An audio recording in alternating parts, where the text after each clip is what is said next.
without doubt, the most unfair way that these restrictions are being put in place is the Melbourne versus wider Victoria divide.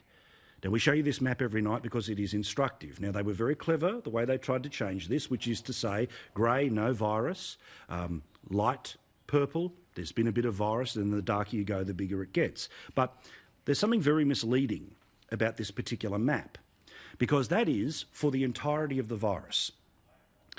Hence why the 11,900 cases, well, that's of course all since March. Because if you actually saw a map about where the virus is right now, you'd frankly be rather pissed off. So here's the information. The 5 worst local government areas you can see there, these are active cases today, on Monday night. Those are the 5 most affected areas. But 45 of the 75 councils in all of Victoria right now have 20 or fewer active cases. I want you to think about that. If you're outside of Melbourne, the only difference between what you're living right now about where you can shop, what you can do, what jobs you can go to, is that you might be able to go for your 1-hour exercise for a surf or a fish or something like that, but you are in the same boat as the worst suburbs of Melbourne. Here are the ones that have got between 10 and 20 cases.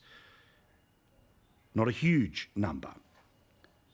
Of the 45 councils that have fewer than 20, this is how many have fewer than 10 cases. From Latrobe to the Surf Coast, Swan Hill, Campside, Warrnambool, Wodonga has just 1 case right now.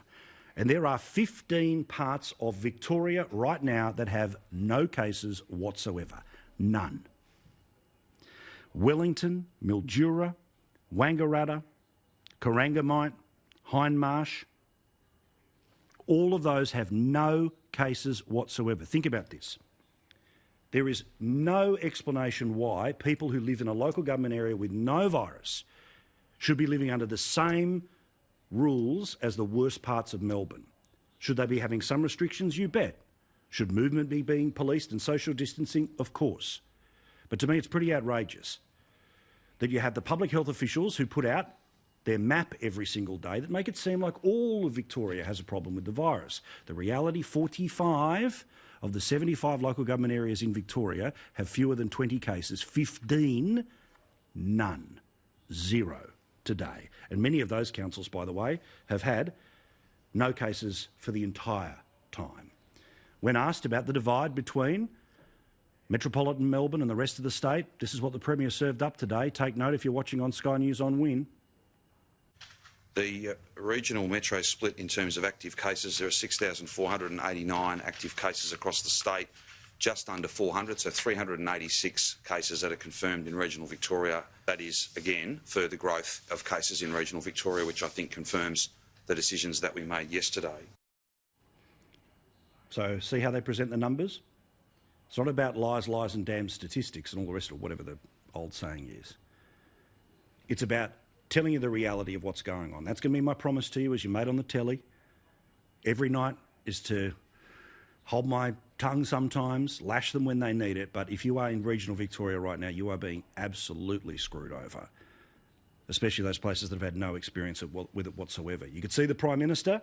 He understands what this problem is. I have a feeling he'll have more to say about it, and this is what he said today in Canberra. I understand people's frustration. I understand their anger. In some cases, I certainly understand their fury, but I also understand their tears and their deep disappointments. And I think that is the array of very difficult emotions people are going through, whether they're in metropolitan inner Melbourne or they're out in regional Victoria where there are very few cases. The challenge of dealing with this pandemic is not fair to people. It's very unfair what's happening to people. It's the pandemic and the virus that is doing that, and it means that the Premier obviously have to make some difficult calls.